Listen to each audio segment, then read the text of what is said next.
There's a passenger list from third class on the Titanic that reads less like a New York Society page and more like a roll call from the Scottish Highlands. The official story tells you this ship sank a class tragedy. Rich against poor, first against third.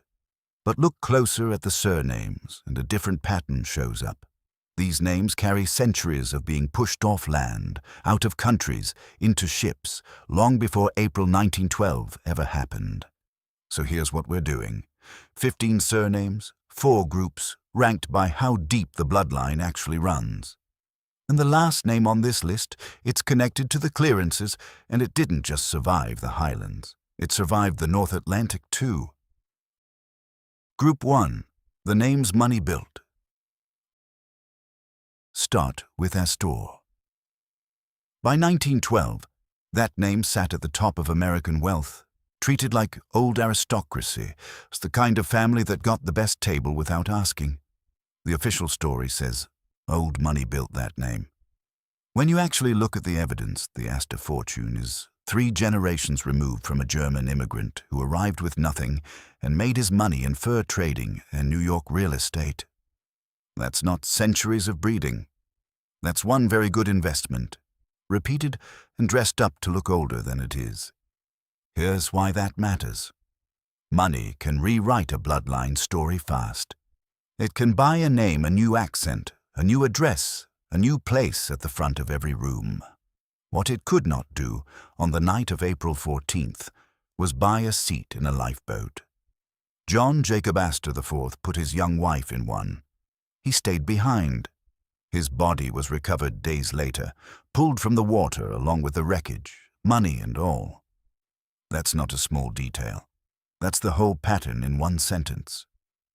Now here's where it gets interesting, because Astor isn't alone in this. Guggenheim carries the same shape. A mining fortune, another name built fast and worn like it had always been there. Same gap between perceived status and actual survival odds. Wealth bought him a better cabin, better food, better odds of getting near a boat in time. It did not buy him a guarantee. And then there's Strauss, the name behind Macy's, built on retail rather than mining or fur. Here the story bends in a different direction. Ida Strauss had a seat available. She had every reason to take it. She refused, and she stayed with her husband Isidore instead, because she wasn't willing to leave him behind for a few extra years of life without him. Their bodies were never separated in the accounts that survive. That's not the story money usually buys. Money usually buys distance from a decision like that. It didn't here. Put it this way. Astor, Guggenheim, and Strauss prove that wealth bought comfort. It bought warm cabins and good seats at dinner and the appearance of safety. It did not buy survival, and in at least one case, the people who had the easiest way out chose not to take it. So if money couldn't guarantee a way off that ship, what about the names that never had money to begin with? What about the passengers who weren't choosing between comfort and loyalty, but were on that ship because they'd already been pushed out of everywhere else? That's where the next group starts, and it's where the real depth of this list lives. Group 2. The Highland and Celtic bloodlines. Now the tone has to shift, because this next group isn't about money pretending to be old. It's about land that got taken and people who had no choice but to leave it. Start with MacDonald. To understand why a MacDonald ends up in steerage on a ship crossing to New York in 1912, you have to go back almost 100 years to something called the Highland Clearances. Landowners across Scotland through the early and mid-1800s decided sheep were worth more than tenant farmers. So they cleared the land. Families who'd worked the same patches of ground for generations got removed, sometimes by force, sometimes by eviction notice, and pushed toward the coast. Some ended up in fishing towns that couldn't support them. Others got put straight on ships bound for Canada, Australia, anywhere that would take them. A MacDonald boarding the Titanic in 1912 isn't a strange coincidence. It's the same migration pattern, just finishing what started a century earlier. The ship didn't begin that family story of displacement. It closed it out. Campbell complicates this a little, and it's worth sitting with that for a second. The Campbells weren't only victims of the clearances. In a lot of Highland history, Campbell landowners were on the other side of it, tied to the same system that pushed smaller families off their farms. So when you find a Campbell in third class on the Titanic, there's a real irony sitting underneath it. By the late 1800s, the old clan hierarchies didn't matter anymore. The economy that came after the clearances didn't care whose ancestors held the land and whose ancestors got removed from it. It flattened almost everyone. A Campbell looking for work in 1912 was playing the same odds as a MacDonald. The old name stopped protecting anybody.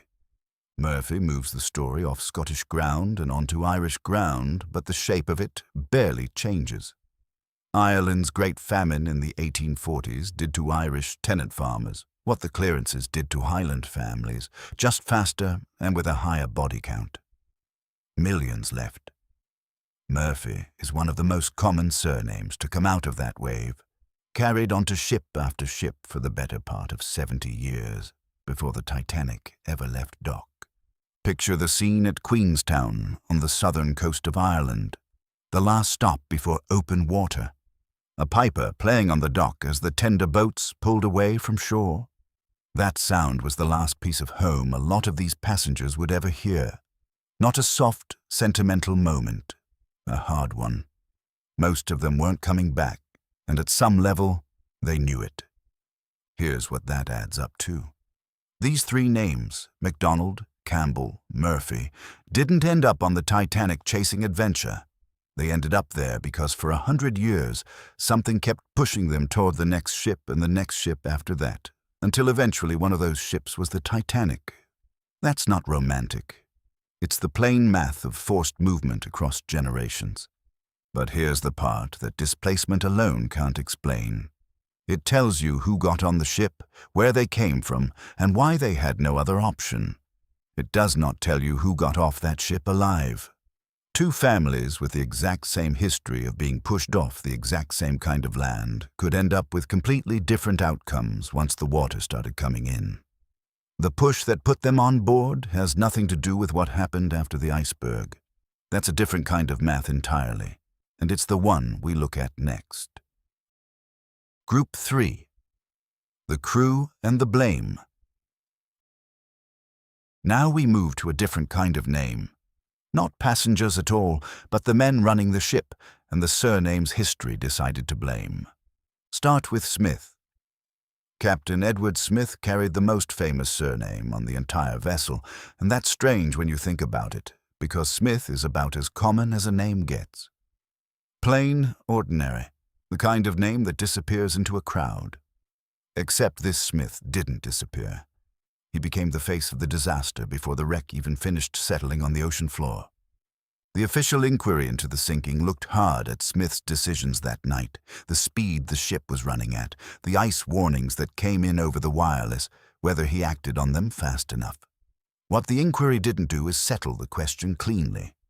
It found fault, but it stopped short of calling it negligence outright, and that gap between something went wrong and someone is to blame is where the Smith name has lived for over 100 years. A common surname carrying a weight most common names never have to carry. Murdoch sits right next to him in that weight. First Officer William Murdoch was the man on watch when the iceberg came into view, the one who gave the order to turn. For decades after, rumor did more damage to that name than the official record ever did. Stories spread about Murdoch's final moments that the documented evidence doesn't actually support. When you look at what witnesses on the night actually testified to versus what got repeated and exaggerated in the years after, the gap is wide. That's worth sitting with. The record from 1912 and the story that calcified around the name aren't the same thing, and most people only know the second one. Andrews breaks the pattern in a different direction entirely. Thomas Andrews was the shipbuilder, the man who understood the design better than anyone else on board because he'd helped draw it. He knew exactly where the ship was weak before that night ever started. And when the water began coming in, Andrews didn't head for a boat. He went through the ship checking on the passengers by most accounts urging people toward the lifeboats while making no real effort to save a seat for himself. The man with the most expert knowledge of the ship's flaws used that knowledge to help other people get off it, not himself. Put these three together, and the simple version of this story starts to break down. Rich survived, poor died. That's the line most people repeat. But authority didn't guarantee survival either. Knowledge didn't guarantee it. The captain went down with the ship. The shipbuilder who knew every flaw in her hull went down with it too. Rank and expertise turned out to buy about as much protection as money did, which is to say, not much at all. So if wealth didn't save you, and rank didn't save you, and knowing the ship better than anyone alive didn't save you either, what did? That question is the whole reason the next group matters, because the survivors on this list don't follow any pattern the official story ever taught you to expect. Group 4.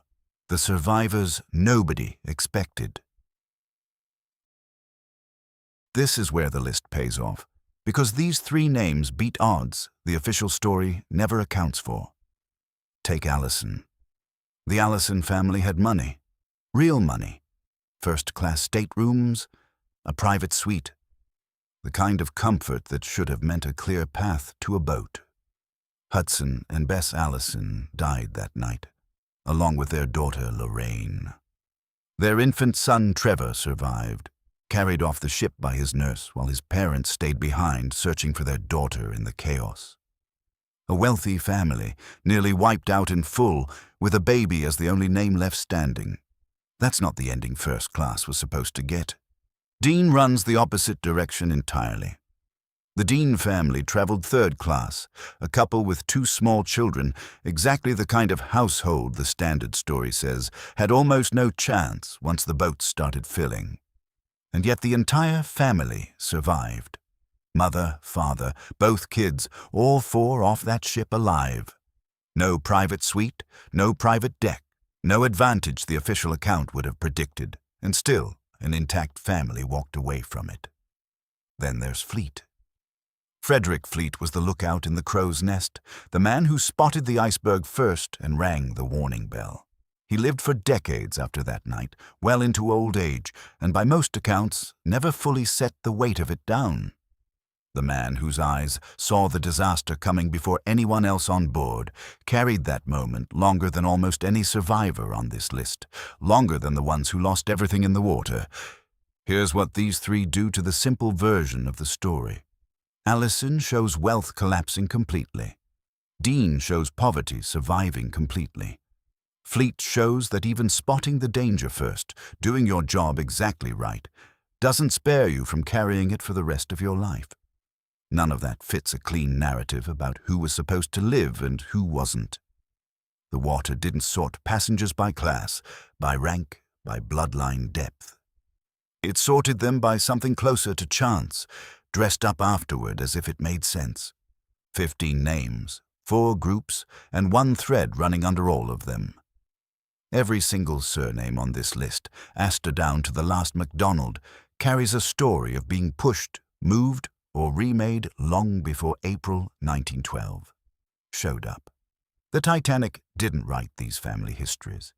It just interrupted them mid-sentence. So here's what I want from you.